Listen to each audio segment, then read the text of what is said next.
Hey there guys, EctoMaster here. It's Saturday. Wow, boy, am I off. It's Sunday morning. It's time for another case file. A video game case file, of course. And today we're taking a look at none other than WildStar itself. The brand new MMORPG that is, well, on the market, obviously. Now, I know it seems a little unfair that I'm doing a case file on another MMO. I know I did World of Warcraft, I've done Star Wars The Old Republic, in a different format, of course, and I've done DC Universe Online. I got into WildStar, so I figured I'd talk about, my thoughts on it. So you can say this is probably an initial case file, and that one we may come back to in the future, much like we'll come back to World of Warcraft once I played a little bit of Warlords of Draenor, maybe about midway through the expansion or right at the end of it. We shall see. But let's talk about WildStar. Let's go ahead and get the plot out of the way. Now, I went ahead and pulled it up on Wikipedia because I was hoping there would be a little bit more to it than what I kind of sort of gleaned from the game, but apparently this is it. So the quote from Wikipedia: the game takes place in a fictional universe on the recently discovered planet of Nexus. The planet, once inhabited by a hyper-advanced race of aliens known as the Elden, who have all but disappeared, is fought over by two factions, both hoping to control the concealed, lost technology of Nexus. The Dominion, an intergalactic empire forged by the Elden with the goal of controlling the galaxy, and the Exiles, a group of refugees and outlaws who have all been driven from their respective homelands by the Dominion and have joined forces to fight them. So kind of like off the bat, just that alone, very, very Star Wars-esque. You have the controlling empire who wants to rule over all, and you have the rebellion, or the exiles in this case, that want to preserve their heritage and everything, and don't stand for what the Dominion stands for. Now, right off the bat, it is very, very different from World of Warcraft in the sense that, now I know, why are you mentioning World of Warcraft? This is a different type of game. It is, but it isn't. Unfortunately, whenever you look at MMORPGs, or MMORPGs, because you also have MMOFPS and things like that, such as Battlefield, which is more of an MMOFPS. Whenever you look at an MMORPG, and you look at the basis of all of these games, you have to look at, number one, one of the biggest games out there, which is World of Warcraft, and number two, one of the past biggest games, which would be EverQuest. Now, I know there's others, I think like Baldur's Gate and things like that really set the tone for MMORPGs, but in this instance, you have to look at the biggest ones, which of course were EverQuest and then World of Warcraft, and World of Warcraft is still, top dog. So whenever you do a comparison of any RPG of the MMO variety, of course, I don't know how many times I could say that in this, you have to compare it to the biggest one, because although you don't want it to be compared to it, that's ultimately what you end up getting. Now, this game differs very, very, very much in the same way that, WoW, it differs from WoW big time. First and foremost, you have some big name voice actors in this. I'm pretty sure in a few minutes, in just a couple of seconds, minutes, whatever, we're going to hear two of my favorite voice actors. The Alrin, which is we're going to talk about the races here in a moment, is I'm pretty sure it's Tara Strong, and then one of the rock dudes is Jim Cummings. That's a big difference from the WoW universe, which typically goes for smaller voice actors. Sometimes you get some of the big ones, like I think her name's Laura Bailey, who has supplied voice work for them. But they typically go, "Hey, Chris, what you doing?" Not only that, but there's some big differences from WoW. I was thinking about this on my way to work today. The one thing that drives me crazy, and I don't know whether or not it was DC Universe Online that started this, or I'm not too sure, because all games tend to have 2 to 3 factions depending on the type of game. For example, Champions Online, you could only be a superhero, you couldn't be a supervillain. Whereas City of Heroes was heroes only until they introduced the expansion, which was City of Villains, and then you could be a different faction. EverQuest, I think, had 3 or 4 different factions that you could be, or levels, or ones were good, ones were bad, that type of thing. World of Warcraft obviously has a 2-faction base. Even DC Universe Online has a 2-faction base. Elder Scrolls Online had a 3-faction base. I'm just trying to remember some of the other ones. So there's obviously a divide. There's always a divide. That's well and good, but there's one problem that I've seen with this. And again, I don't know if we can blame DC Universe Online on this. One of the biggest problems I have with DCUO is the introductory quest, the tutorial, which is basically what you're seeing here is the tutorial, is the same for every single player. It doesn't matter what faction you're on, it is the exact same. If you're a good guy, a bad guy, it was the same. This is pretty much like that to a point. This is, if you're the Dominion, you have your starting area. If you are a exile, you have your starting area, and they're pretty much the same. No matter what you do, it's pretty much very, very, very similar, because they only have the 2 starting areas. And Elder Scrolls Online had the same thing. It's everybody starts in the exact same area, but at some point you diverge into the faction based thing. But it doesn't matter what race you are, these are your starting. I look at games like World of Warcraft, where even before Cataclysm, the Forsaken had theirs. I'll even go back to Vanilla WoW. The Forsaken had their starting area, the humans had their starting area, dwarves and gnomes had their starting area, trolls and orcs had their starting area, Tauren had their own, night elves had their own, and I think that's about it. There's only 10. I'm missing somebody, I know I am. I'm trying to think of it. Don't say blood elves, because we didn't have blood elves yet. But everybody pretty much had their own starting area, even to the point now. Blood elves, Draenei, Worgen, goblins, and Pandaren all have their own starting area. Doesn't matter if you're, I gotta look up the races again, and I have it right here. It doesn't matter if you're an exiled human, a Granok, an Alrin, or a Mordesh. They all start and do the same quest. It doesn't matter if you're a Cassian, a Draken, a Makarai, or a Chua. They all start in the same thing, and they all get the same quest. The only difference is if you look off to the right-hand side, you see where it says missions remaining. That's because I picked a I don't know what they're calling it. It's a path. And there's 4 paths that you can take: Soldier, Explorer, Settler, and Scientist. Now, I played around a little bit with starting with these, and I found the Soldier to be the one I like the most. The Explorer, second most. Scientist, a little complicated. And then Settler, very complicated. I couldn't even finish the first quest that the Settler has, because it didn't make any sense to me on how to do it. So it's definitely one where it's very, very interesting on how to play.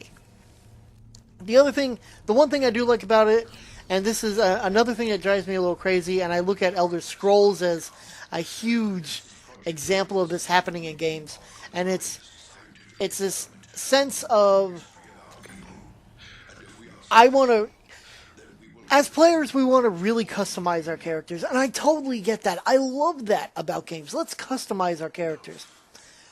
But whereas they customize it, okay, you can do the hair color, the eye color, the skin color, the face, how it looks. Then they get into the nitty gritty of like, okay, you can angle it this way and that way, this, that, up, down, left, right, forward, front. And you can make the nose super big, the lips super big. You can. It's kind of. It's really, really interesting on how they do it. I look at it going, if you notice, I'm not really paying much attention to the front of my character. I'm kind of staring at its sights, but the same thing in WoW, and that's why I kind of like WoW. Yes, World of Warcraft is moving forward with brand new models. Models that affect not just the front, but the back. Where most of the players are going to look. Now, I will be looking at other players, and that's totally fine. But my own character, it shouldn't matter how they look. Just give them a look. Let them do their thing. And they'll go out and they'll go do their thing.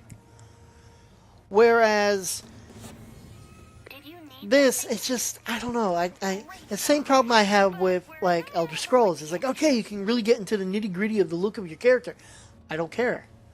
I'm not going to be looking at my character. I'm either going to be running around in first person, or I'm going to be running around in an oddly off-the-shoulders third person, and not really caring what my character looks like, because I'm not looking at my character.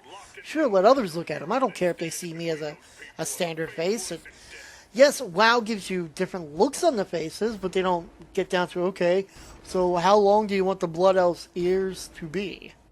Or how fat do you want to make them look? I wouldn't mind that. I wouldn't mind different body sizes in World of Warcraft, like you can see in WildStar. I would not mind that. That's totally fine. I don't need to get into, again, the nitty-gritty of the face and how the face looks. Just give me the maybe the body design, maybe some eye color, and leave everything else, and I'm totally fine. That's it. That's all I want. That's what I would love. I would love to take a little bit more from the Star Wars Old Republic design, where you can different body shapes and things like that. But we don't need to get into nitty gritty, as I like to say, as I've been saying. To get into a little bit of the classes that you can play, there's the Warrior, which is a melee class. I'm again reading from Wikipedia. A melee class wielding a broadsword as well as a number of other combat tools. Warriors build up kinetic energy using builder skills and unleash them with other more powerful skills. So it's basically a rage mechanic. Pretty much like every warrior out there. The Esper is a ranged class akin to mages, utilizing illusions to damage enemies and heal allies. Espers use Psy Blades, a large shuriken-like weapon, although it is not actually used to attack enemies. Kind of silly on that. The Spellslinger uses dual pistols combined with magic. Spellslingers have a spell power resources that generates with time and can be used to power up or give additional effects to their spells. It's kind of like almost kind of like a bounty hunter, I guess you could say. The Stalker uses dual claws and stealth. Stealth grants a number of benefits in addition to invisibility and allows the Stalker to hit for extra damage. Basically a rogue. The Medic wields resonators into combat. Despite the name, Medics can serve as an excellent DPS class. And then the Engineer summons robot pets to aid in combat. Playing an Engineer, if we get into the other one, we get to see a little bit of that Engineer class on the Dominion side. But I pretty much played Engineer on both of these. It's kind of fun to watch and play as an Engineer. It's definitely not something out of the ordinary. I like it. It's a little bit fun. Now, I have not gotten very far into this game. Unfortunately, time constraints and things as that. Also, it comes down to interest. And I will say off the bat, Sasquatch and I actually did a precursor to this. It was a beta, and we were going to put up a video. To which we were very critical of it. There was not a whole lot that we really enjoyed. The main thing being we ended up on 2 different servers and didn't really know how to link back up. It took a good 5-10 minutes to figure out how what server we were on. The design of it wasn't very good. The 2 of us ended up at the very end of this with the Exiles. I haven't played through all the Dominion just yet. The Dominion definitely seemed like an evil race, or the evil faction, and I'm okay with that. It's just that, like, you start playing, it's like, yeah, they really are an evil faction, and there's evil factions like, okay, there's a Sith, or there's supervillains in DC Universe Online, but in this, it just seems like all around assholes, and like snobby, uptight. We're better than everybody else. We're gonna kill everyone, and we're gonna just because we can, and we're supposed to, because we're supposed to be this phenomenal, cosmically powered race that follows another phenomenally cosmic powered race's benefits, and we're just gonna be assholes to everyone. And then you have the Exiles, which actually seem like really good people. And although I love saying that I'm evil and I'm manipulative, and I love being the villain, and I love... There's playing the villain, and then there's just being a dick. And as far as I can see, and I know I'm probably going to get bashed for this, but the Dominion faction just seems like it's a bunch of dicks. It doesn't seem like there's anybody who's actually trying to be good or trying to put forth a good idea. No, they just all seem to be out to get the Exile faction and rule over all and just be down and out dicks about it. Not evil, just being a dick. And go ahead, guys, blast me, but I mean, I've just played a little bit of the game, so I've just played the starting zones for this. And a little bit of the into it. I haven't even gotten to level 10 on a character. Again, I haven't had the chance to really play and devote my time to it. But that being said, these are my first initial thoughts on it. But when Sasquatch and I attempted to play, we literally ended up confused. Because we were going through it, and he had taken a quest. We had both gotten the same quest, because we were both around, the same... We were both on the same faction. We were finally on the same server, same faction. We took the quest. I read the quest as, go over here. There's an optional quest that you can do, but you don't have to do it. He read it as, go over here or go over here. Take your choice. To me, the wording is very, very, very vague. And it's very end quest. And we ended up on two totally different places, and we couldn't, although we were grouped up, we couldn't work together. And that's where I look at it and go, maybe that's where a little bit of the downfall is with this game, is that if you're with a friend, you got to make sure that you're getting the right choices, and if the quest text doesn't say, hey, you have a choice of doing this or doing that, instead of saying, you have a choice of doing this, optional, you could do this. And that's the thing, the optional was in parentheses. It wasn't, take a choice, which one would you rather do? Would you rather go to the frozen Northrend-like place, or go to the happy-go-lucky, foresty place? And that being said, I've done a little bit of both, and the happy-go-lucky foresty place, I can't remember the names of everything. It's been a little bit of time since I played it, since I've made these characters, and since I've live streamed. And I went to the frozen wastelands, or whatever it's called. It's just, it seems interesting. I just can't seem to get into it. And I know there's like housing and there's all this other stuff that goes into it. I just haven't had a chance to really get into it, and I would love to, but it just seems not like there's a whole lot. There's a lot to it that I think is great, but, for example, one of the things that you've been seeing is that your attacks, the direction that they're going is on the ground. Well, same thing with your enemies. Their attacks, they're laid out on the ground, and you can get out of the way of them. One thing that I liked in WoW, yeah, you had that, but you didn't know what was coming. It didn't say, hey, by the way, here's a thing that's about to kaboom. It doesn't have that. You can get mods that say that, but even then, and these aren't even bosses that I'm talking about. I'm talking about just straight up, average NPCs. Oh, look, he's about to cast this thing, and it's going in a straight line. Maybe if you step 2 feet to the right, and now you're out of it. Whereas as in World of Warcraft, you really can't, because they just turn to face you and continue blasting you and hitting you in the face. One thing I do like about this over, say, Star Wars: The Old Republic. They talk to you about your quest, but they don't make it as a cutscene. It's not a cutscene quest; it's just a quest, which is great because we don't need a cutscene quest. It also doesn't have. It also allows mods, which is not allowed in Star Wars: The Old Republic, but is allowed in World of Warcraft, and that's great. That's wonderful. Keep the mod community going. I think in the end, overall on this, is I'm willing to give this more of a chance. I probably will live stream it more, get used to a couple of characters. I've only played an engineer. Those tend to be the ones that I like, but I'm willing to try out the other ones, and I would like to give this a shot. I may give it another month. I may subscribe for another month. I'm not sure yet.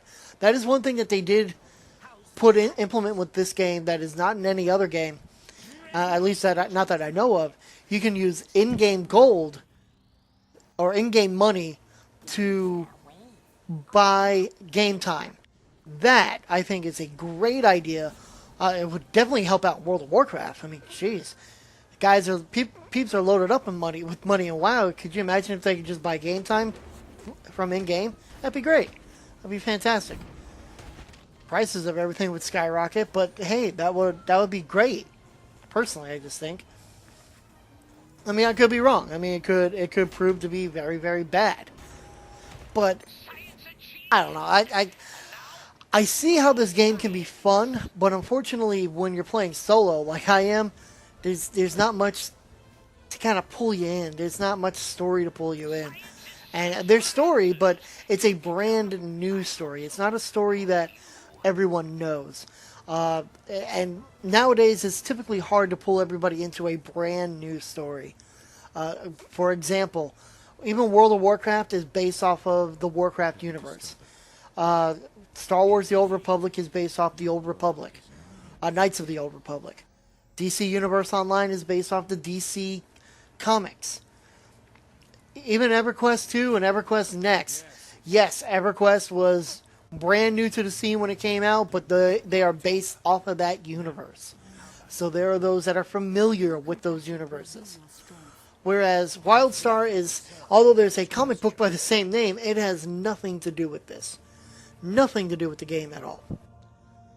And so there's some things that I'm critical about this. That I don't like. I don't like how they word some of the quests. I don't like that it's very linear. Hey, go now that you've done this. Now that you've done A, go to B. Now that you've done B, go to C. World of Warcraft has that, but also if you know of the game, you know that it's not linear as well. You can bounce around and go to other things. You can go and do dungeons instead of questing, and then you can get to a point and you can return to the quest and then go to the dungeons afterwards. And this is just like, okay, so you have your choice. You can go to A to B. You can either do that. That's it. And once you do that, then you go to the next one or next two or next choice or whatever. Again, I haven't gotten very far into it. I'm only like the highest level I think I have is level 8. Which is kind of sad and pathetic. But again, I haven't had much time to play. So that being said, guys, that's all I have for this week. That's it for this case file. I will be back next week with another case file. Haven't decided yet. I would like to do Elder Scrolls Online and do that, but unfortunately, I no longer am subscribed to that game. Yeah, so we'll see what we have next week for you. Until then, I will see you guys next time.